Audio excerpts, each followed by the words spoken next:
الله وكفى وسلام على عباده الذين اصطفى أما بعد فأعوذ بالله من الشيطان الرجيم بسم الله الرحمن الرحيم تذكر يوما كنت تعانق دمعة الفكر تناجي الله في صبر وترجو رحمة تسري من آخر ما آتاكم الرسول فخذوه وما نهاكم عنه فانتهوا صدق اللہ العظیم.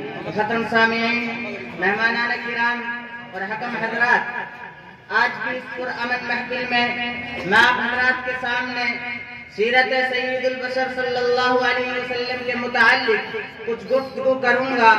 دوستو، ہمارا اہل سنت اور علماء دیوبند کا یہ عقیدہ ہے کہ دنیا کا کوئی بھی انسان حضور کی سیرت کا حق ادا نہیں کر سکتا. پھر میں کیسے حضور کی سیرت بیان کروں جب کوئی حضور کی سیرت کا حق ادا نہیں کر سکتا؟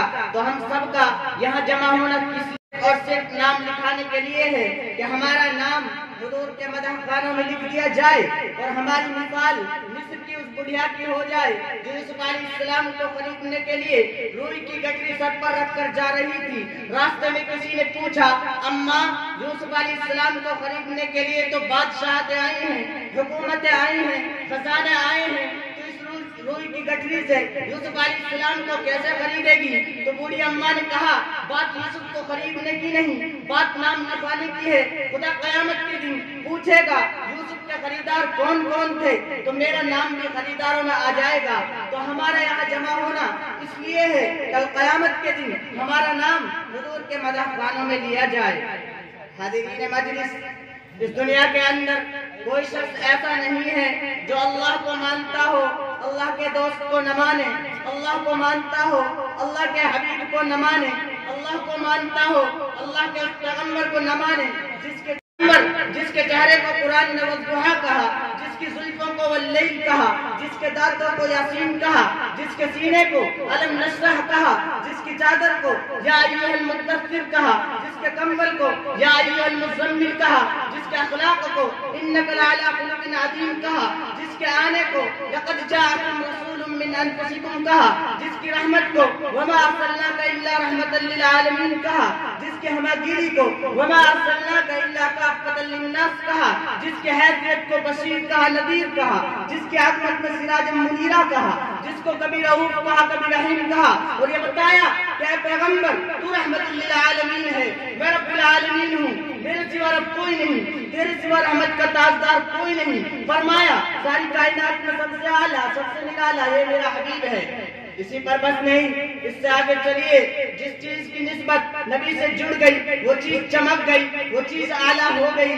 ذرا توجہ سے بات کو سمجھیں. جس رات میں حضور آئے وہ رات راتوں میں اعلیٰ، جس شہر میں آئے وہ شہر شہروں میں اعلیٰ، جس گھڑی میں آئے وہ گھڑی گھڑیوں میں اعلیٰ، جس دور میں آئے وہ دور ادوار میں اعلیٰ، جس بستی میں آئے وہ بستی سب سے اعلیٰ، جس خاندان میں آئے وہ خاندان سب سے اعلیٰ، جس پتھر پر قدم رکھا وہ پتھر پتھروں میں اعلیٰ، جس وقت دعا مانگی وہ گھڑی سب سے اعلیٰ، حضور مسکرائے تو وہ گھڑی سب سے اعلیٰ. وہ پیغمبر جس کے آنے سے دلوں کو سہارا ملا، جس کے آنے سے عرش کو مرتبہ ملا، جس کے آنے سے فرش کو مرتبہ ملا، اس پیغمبر کے قدموں میں صدیق آیا تو سب سے اعلیٰ ہو گیا، فاروق آیا تو سب سے اعلیٰ ہو گیا، عمر آیا سب سے اعلیٰ ہو گیا، علی آیا سب سے اعلیٰ ہو گیا، عثمان آیا سب سے اعلیٰ ہو گیا. اس پیغمبر کے صدقے میں جب بلال آیا تو کروڑوں ولیوں کا امام بن گیا. حاضرین مجلس، دنیا کے اندر انبیاء کرام تو اور بھی تشریف لائے، لیکن حضور کے آنے کا انداز اور تھا. رب نے حضور کے لیے جو بھی دیا اعلیٰ دیا، سیرت بھی اعلیٰ، صورت بھی اعلیٰ، جلوت بھی اعلیٰ، خلوت بھی اعلیٰ، امت بھی اعلیٰ، کتاب بھی اعلیٰ، حسن بھی اعلیٰ. کیسا حسن؟ حضرت حسان آقا کا حسن بیان کرتے ہیں اشعار کے اندر. حضرت حسان کہتے ہیں وَأَحْسَنَ مِنْكَ لَمْ تَرَ قَطُّ عَيْنِي وَأَجْمَلَ مِنْكَ لَمْ تَلِدِ النِّسَاءُ خُلِقْتَ مُبَرَّأً مِنْ كُلِّ عَيْبٍ كَأَنَّكَ قَدْ خُلِقْتَ كَمَا تَشَاءُ. اس جملے کے اندر حضرت حسان نے عجیب نقشہ کھینچا ہے. حضرت حسان کہہ رہے ہیں آقا میں سمجھتا ہوں، میرا خیال ہے رب نے ہر چیز کو اپنی مرضی سے بنایا. جب زمین کی باری آئی جیسا چاہا پستی عطا کر دی، آسمان کی باری آئی جیسا چاہا بلندی عطا کر دی، درختوں کی باری آئی جیسا چاہا قد عطا کر دیا، سمندروں کی باری آئی جیسا چاہا گہرائی عطا کر دی.